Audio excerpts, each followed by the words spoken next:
जय हिंद, जय भारत, जय उत्तराखंड, जय जवान, जय किसान, जय संविधान, जय मातृशक्ति, जय युवा शक्ति, जय नागरिक शक्ति। आप सभी सम्मानित भाई बहनों को मेरा सादर प्रणाम। मेरे भाई बहनों, मेरा आज का यह वीडियो उन तमाम अनसुलझे सवालों पे है कि हम आज भी इतने उलझे क्यों हैं।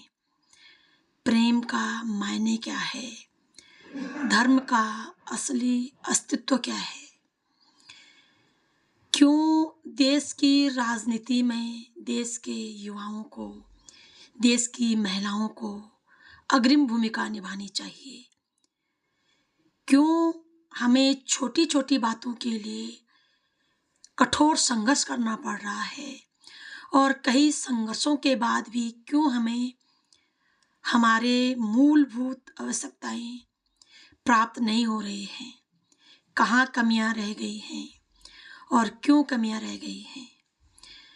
मैं वन बाई वन करके आप लोगों के समक्ष बातें रखूंगी और आशा ही नहीं पूर्ण उम्मीद करूंगी कि आप सभी सम्मानित भाई बहन मेरे एक एक शब्द को गौर से सुनेंगे और सुनकर, समझकर, जानकर अपनी प्रतिक्रिया जरूर देंगे।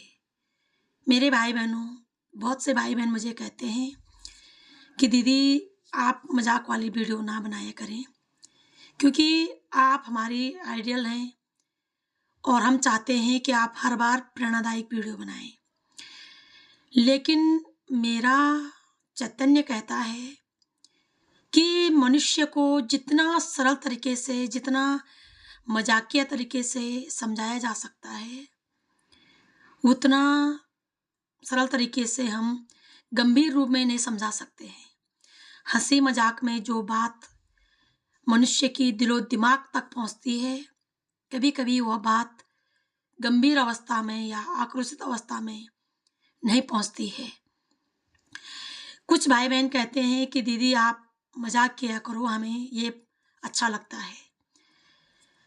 उनका भी अपना एक मानना है, अपना विचार है, उनका विचार का भी मैं स्वागत करती हूँ।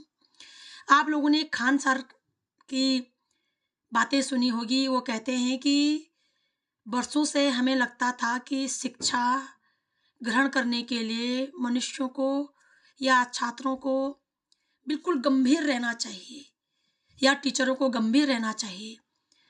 लेकिन उन्होंने जिस मजाकिया अंदाज में बच्चों को, छात्रों को पढ़ाया और उनकी बातें जितनी आसानी से समझ में आती हैं और उन्होंने एक अलग लेवल का स्टैंड शिक्षा के संदर्भ में क्लियर कर दिया है, वो काबिले तारीफ है।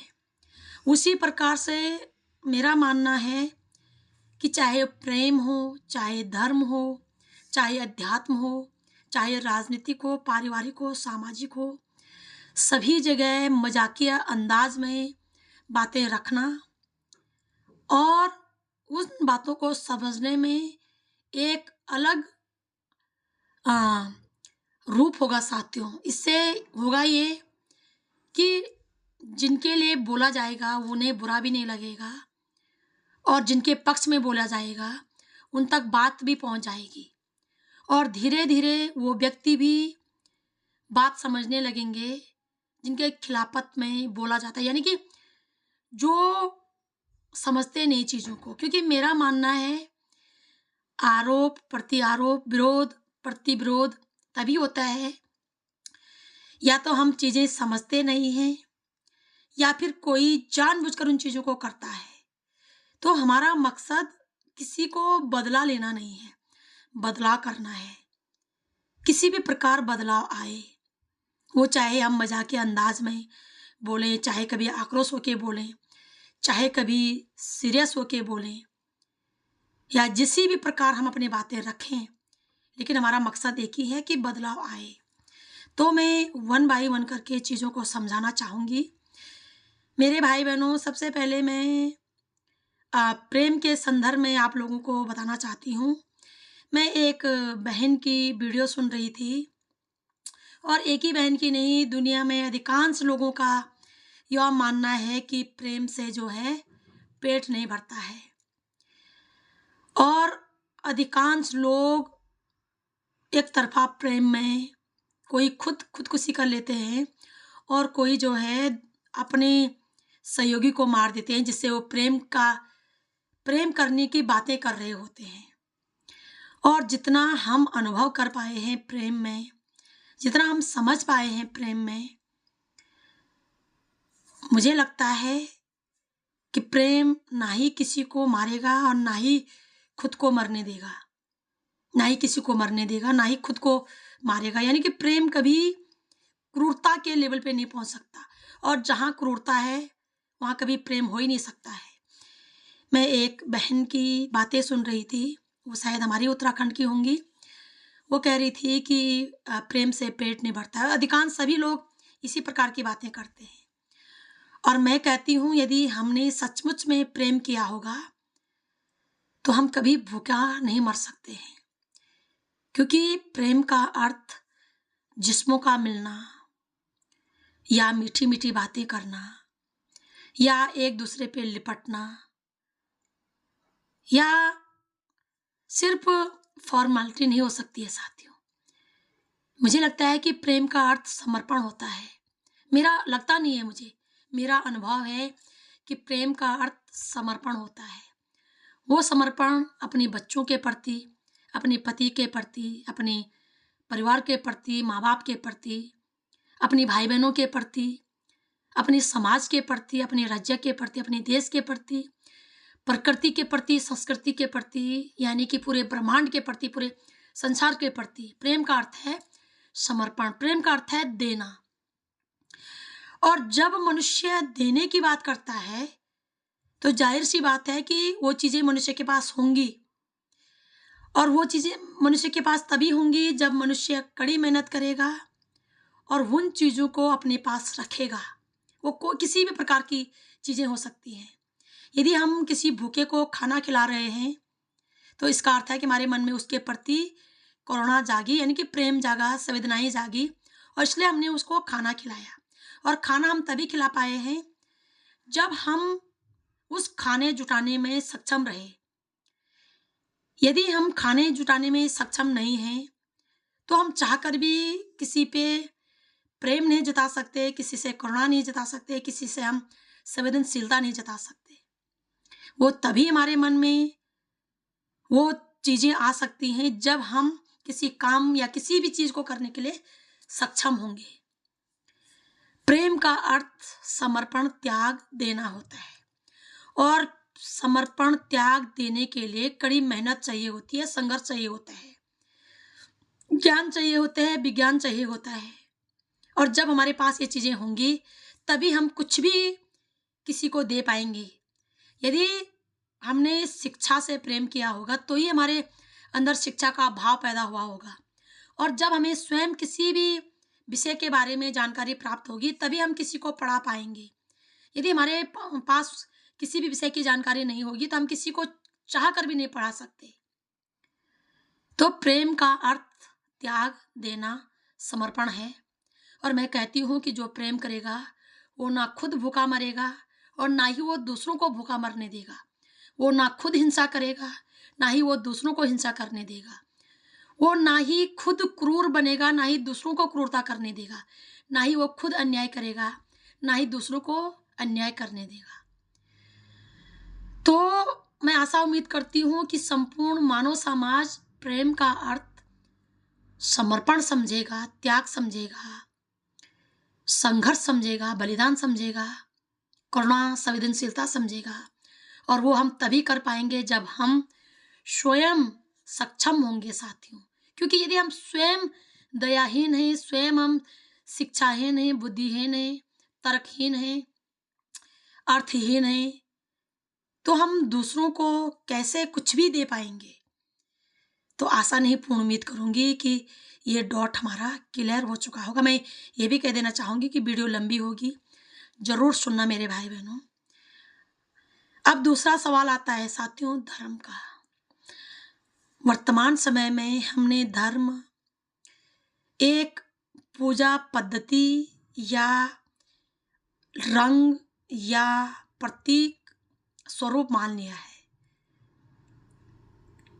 जो हमें क्रूरता होने में आमादा कर रहा है, जो हमें हमारे मन में घृणा पैदा कर रहा है, जो हमारे मन में नफरत पैदा कर रहा है। जबकि मेरा मानना है और मेरा अनुभव है कि जब हम धार्मिक हो जाते हैं तब हमारे मन में किसी रंग को लेकर, किसी लिंग को लेकर, किसी जाति को लेकर, किसी धर्म को लेकर कोई डाउट नहीं होता है। क्योंकि धर्म जो है सत्य की बात करता है, समानता की बात करता है, ईमान की बात करता है, साहस की बात करता है।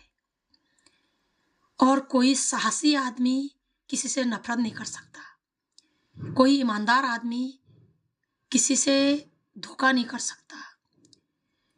कोई समानता का भाव रखने वाला आदमी किसी से नफरत, छुआछूत, लिंग भेद नहीं कर सकता। धर्म भेद नहीं कर सकता। धर्म का अर्थ है समानता, यानी अमिटता, सच्चाई, सक्षम, साहस। साथियों, ये बात भी सच है कि बहुत से लोग शरीर से स्पुष्ट नहीं हो सकते। बहुत से लोग, हर कोई पदकदों पे नहीं बैठ सकता, हर कोई सुंदर नहीं है, हर कोई सक्षम भी नहीं हो सकता, क्योंकि हर किसी के अपने अपने स्किल हैं। लेकिन जो मन के अंदर साहस हर किसी के अंदर पैदा हो सकता है, ईमानदारी, सच्चाई, हर कोई हकदार है ईमानदारी का, सच्चाई का, साहस का। क्योंकि बहुत से चीज़ें ऐसी होती हैं कि आदमी के पास पूरी ताकत है शारीरिक तौर पे और दुनिया भर के धन दौलत, गोली बारूद है, लेकिन उनके अंदर साहस नहीं होता और वो बहुत से जगह सरेंडर कर देते हैं। लेकिन धर्म साहस पैदा करता है, धर्म सच्चाई पैदा करता है, धर्म निर्माण पैदा करता है। धर्म समानता पैदा करता है, निपुणता पैदा करता है। धर्म अद्वैत है। धर्म किसी भी प्रकार से ईर्ष्या, जलन, कंपैरिजन या कॉम्प्रोमाइज नहीं करता। साथियों, तुलना भी नहीं करता है धर्म, क्योंकि जहां तुलना है वहां धर्म नहीं हो सकता है। साथियों, धर्म के लिए सब बराबर है। और जो हमने चीजें बनाई हैं, धर्म के जो प्रतीक, पूजा स्थल, या हमने जाति भेद या लिंग भेद बनाई, ये मनुष्य की कायरता का प्रमाण है कि हम अपने आप को श्रेष्ठ समझने के लिए, बताने के लिए, जबकि है नहीं, श्रेष्ठ समझने और बताने के लिए हमें किसी प्रतीक, किसी टाइटल, किसी ऐसी चीज की जरूरत होती है जिसे हम अपनी नाकामी उसके पीछे छुपा सकें। लेकिन धर्म नाकामियों को छुपाने का एक रत्ती भर भी जगह नहीं देता, बल्कि धर्म नाकामियों को मिटाने के लिए, पाप को मिटाने के लिए साहस पैदा करता है। और जहां कायरता है, जहां नफरत है, जहां सांप्रदायिकता है, जहां छोटी सोच है, वहां धार्मिकता नहीं हो सकती। मैं अभी बनारस के दाल मंडी की खबर सुन रही थी, किस प्रकार से धर्म के नाम पर चौड़ीकरण किया जा रहा है, कई लोगों को बेघर किया जा रहा है, लोगों के आंसू निकल रहे हैं। जबकि जब किसी के अंदर धार्मिकता उठती है, वो सबको सहज महसूस करता है। दुश्मन भी हमारे साथ सहजता से खा पी सके, सहजता महसूस कर सके। यानी कि जो हमको दुश्मन समझता है, धर्म किसी को दुश्मन नहीं मानता। धर्म अधर्म के खिलाफ बोलता है, बुराई के खिलाफ बोलता है, लेकिन धर्म किसी को दुश्मन नहीं समझता। धर्म छुपाने की बात नहीं करता। धर्म बुराई को मिटाने की बात करता है, सच्चाई को का निर्माण करने की बात करता है। और जहां आंसू आ रहे हैं धर्म के नाम पर, जहां खून बह रहा है धर्म के नाम पर, जहां नफरती मानसिकता फैल रही है धर्म के नाम पर, वहां धर्म नहीं, मात्र उन्माद है, मात्र खुद को महान दिखाने का एक प्रोपेगेंडा है, क्योंकि धर्म इस प्रकार की जगह रत्ती पर है ही नहीं। जो धार्मिक होगा कैसे किसी पे भेद करेगा। तो मैं वहां देख रही थी कि वाराणसी में दाल मंडी में कई दुकानें टूट रही हैं, लोग रो रहे हैं,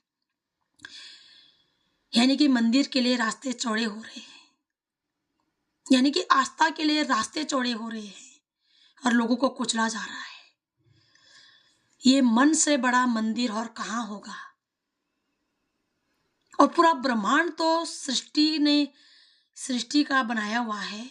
कहीं भी आप अपने प्रभु का नाम लीजिएगा, उसके लिए किसी को रुलाने, किसी को मारने, किसी के दुकानें तोड़ने, किसी के मकाने तोड़ने या किसी भी प्रकार का खून खराबा या किसी को प्रताड़ित करने की आवश्यकता कहाँ है। तो क्या आपको ये धर्म लगता है? तो मेरा मानना है जो कायर है वो धार्मिक कभी नहीं हो सकता।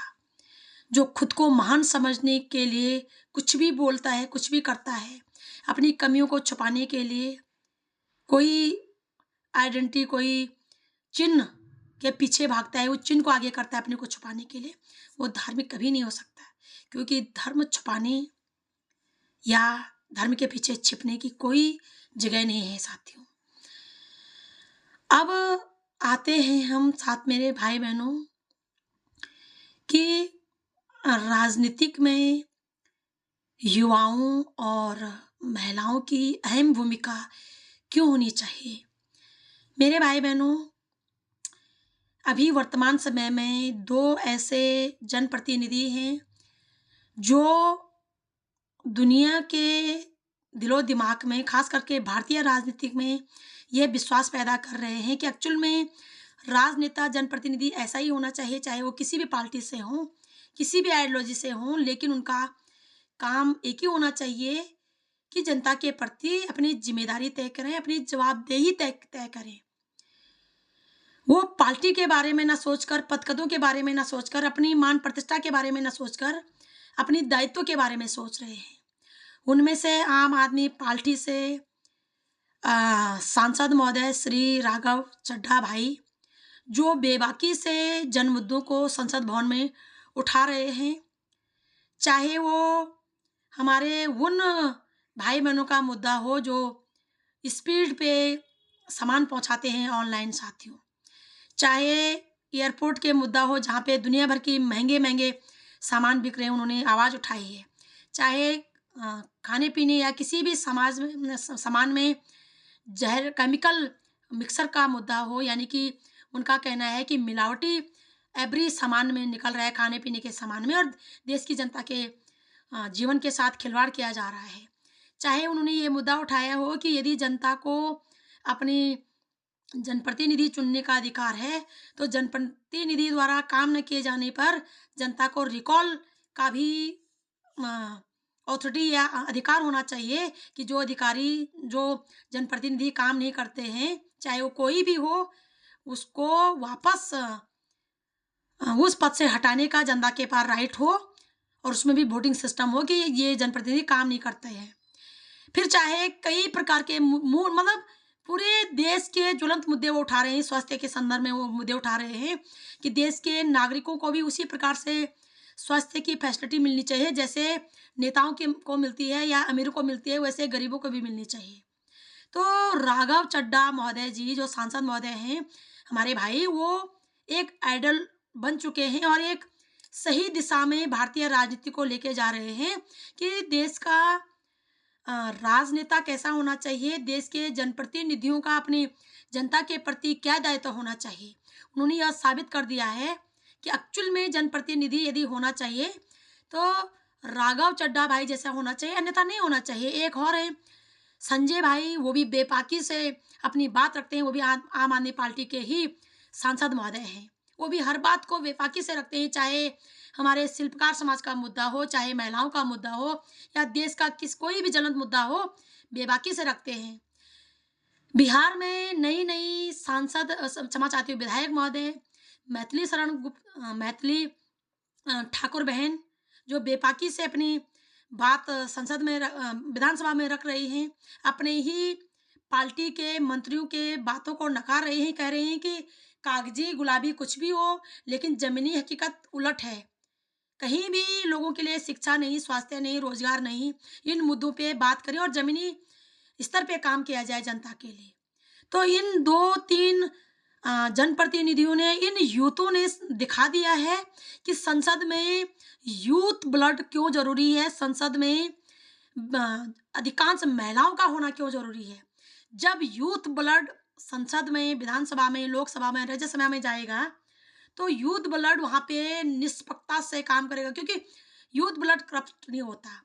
यूथ ब्लड जो है अ, अपनी देश प्रेम की भावनाओं से, जन प्रेम की भावनाओं से और जन हौसलाओं की भावनाओं से, जनता के पीड़ा से ओतप्रोत हुए होते हैं और वो कुछ कर गुजर जाने की क्षमता रखते हैं। उनके मन में चाह कर भी करप्शन या कुछ इस प्रकार की भावनाएं नहीं पैदा होते हैं कि कुछ गलत करना है। और हमें इस समय अपनी यूथ को सही दिशा देने की जरूरत है।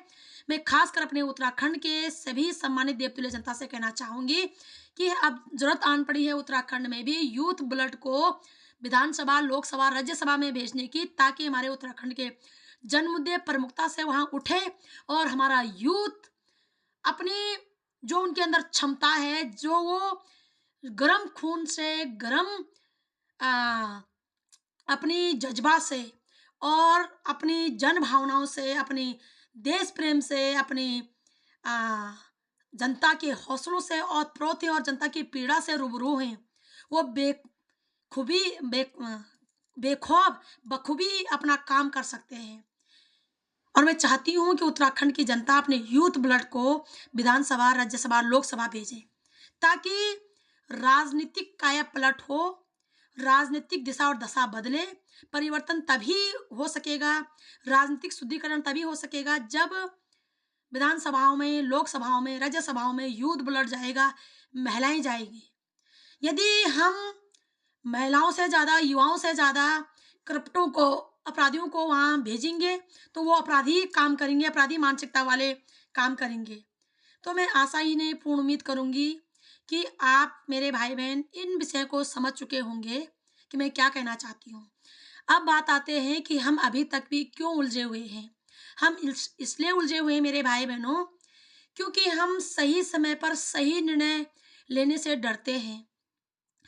हम प्रेम की, धर्म की, अध्यात्म की, चेतना की परिभाषा जाने बिना उनके पीछे दौड़ जाते हैं और फिर हताश, निराश होने के बाद या तो खुद को खत्म कर लेते हैं या फिर दूसरों को खत्म करने के लिए आमादा हो जाते हैं। या तो खुद से विमुख हो जाते हैं या तो दूसरों से नफरत करने लग जाते हैं।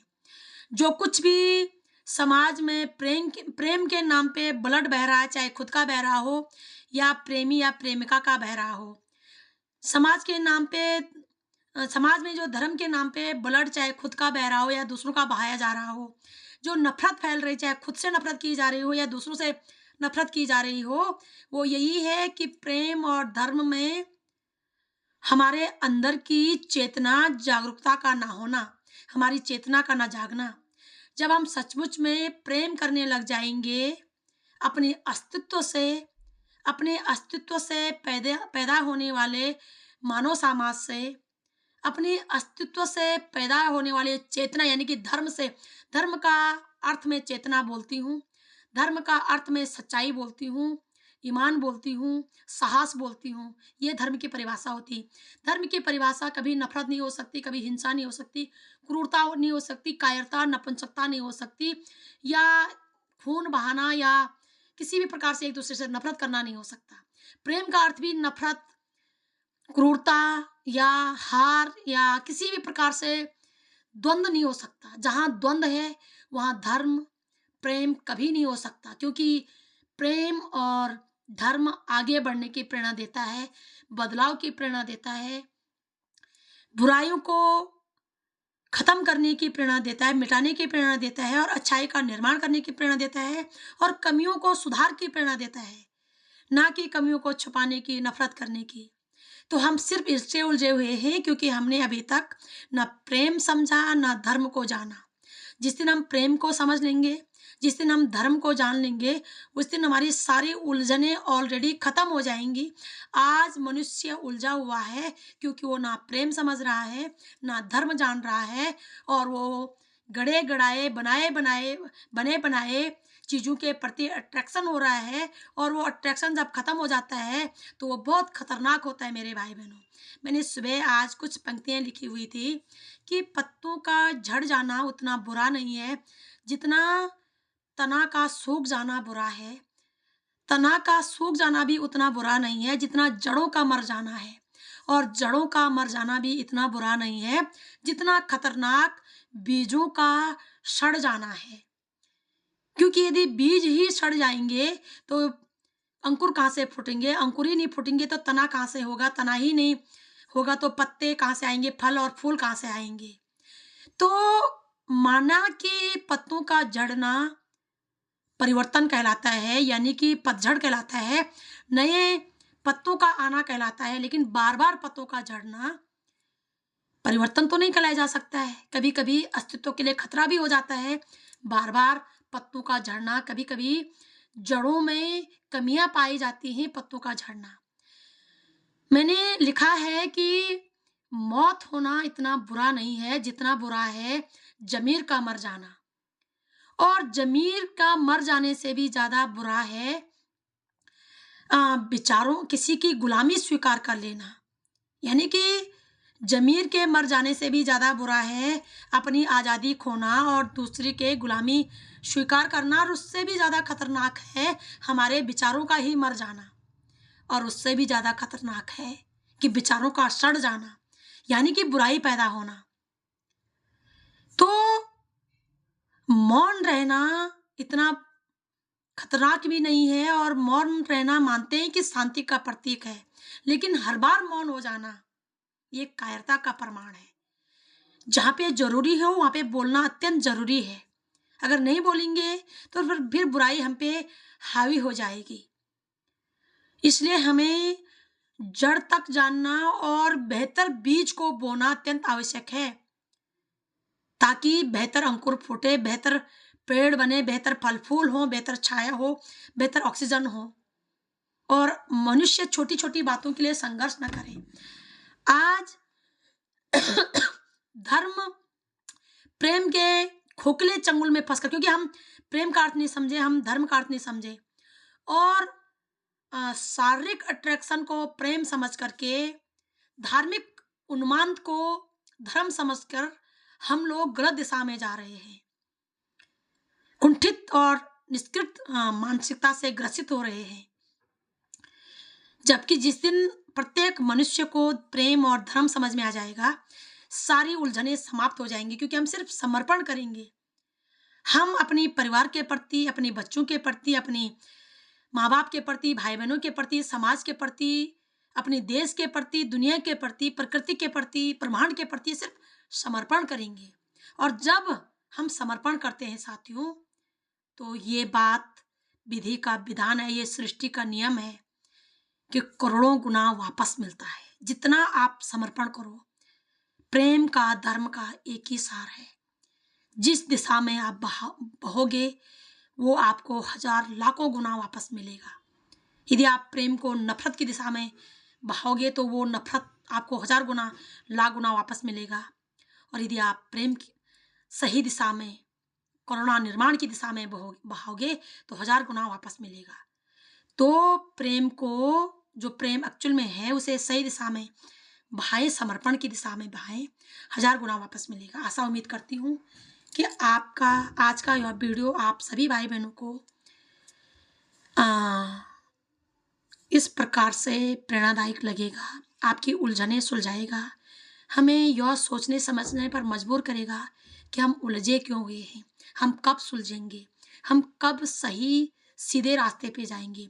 मंजिलें हमारी पूरब की तरफ हैं और हम पश्चिम की तरफ भाग रहे हैं, तो कहाँ हम पूरब की तरफ पहुंच पाएंगे।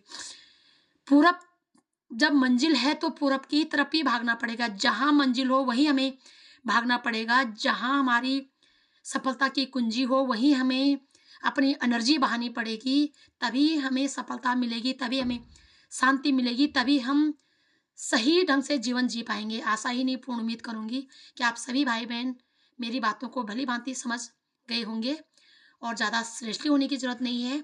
यदि जो चीज़ें मज़ाकिया अंदाज़ में समझाई जा सकती हैं, उसके लिए सीरियस होना या खून खराबा करने की ज़रूरत है नहीं। और मेरा एक ही उद्देश्य है कि मैं मनुष्य के अंदर प्रेम और चेतना का बीज बोऊँ, ताकि आने वाले समय में मनुष्य हर प्रकार की धूर्तता से, नफ़रत से, हिंसा से, क्रूरता से बचें, खुद भी सुरक्षित रहें और दूसरों को भी सुरक्षित रखने के लिए भरसक प्रयास करें। और जब हम सुरक्षा का बीज बोएँगे तो सब सुरक्षित ही रहेंगे, ज़ाहिर-सी बात है। लेकिन हम कुंठित और घृणित मानसिकता का बीज बोएँगे तो सब असुरक्षित ही महसूस करेंगे। तो मैं कह देना चाहती हूँ कि ये मुमकिन नहीं कि सबको धन, दौलत, मान, प्रतिष्ठा, पद-कद मिले, लेकिन ये मुमकिन है कि सबके दिलो-दिमाग में दया, धर्म, प्रेम, करुणा, संवेदनशीलता, साहस पैदा हो और हम सब एक साथ मिलकर बुराई से लड़ें, मिल-जुल कर रहें, एक-दूसरे का साथ निभाएँ, कंधे से कंधे मिलकर चलें, मिलाकर चलें।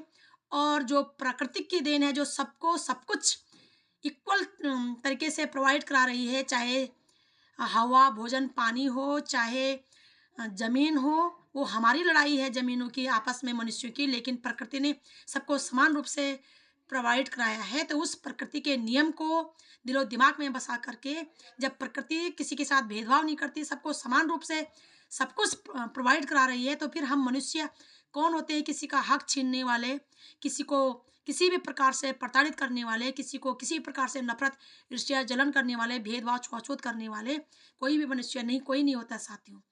तो मेरा मकसद है कि मैं सबके अंदर साहस पैदा करूँ, ईमान पैदा करूँ, सबके अंदर करुणा, प्रेम, संवेदनशीलता पैदा करूँ, ताकि सब सभी जगह अपने आप को सुरक्षित महसूस कर सके। यदि कोई दुश्मन भी हमें समझता हो, वो भी हमारे साथ सहजता से जी सके, सहजता से अ, अपनी हमारे साथ उठने-बैठने, खाने-पीने में महसूस कर सके। यही हमारा मकसद है, यही हमारा दृढ़ संकल्प है मेरे भाई-बहनों। बहुत-बहुत धन्यवाद।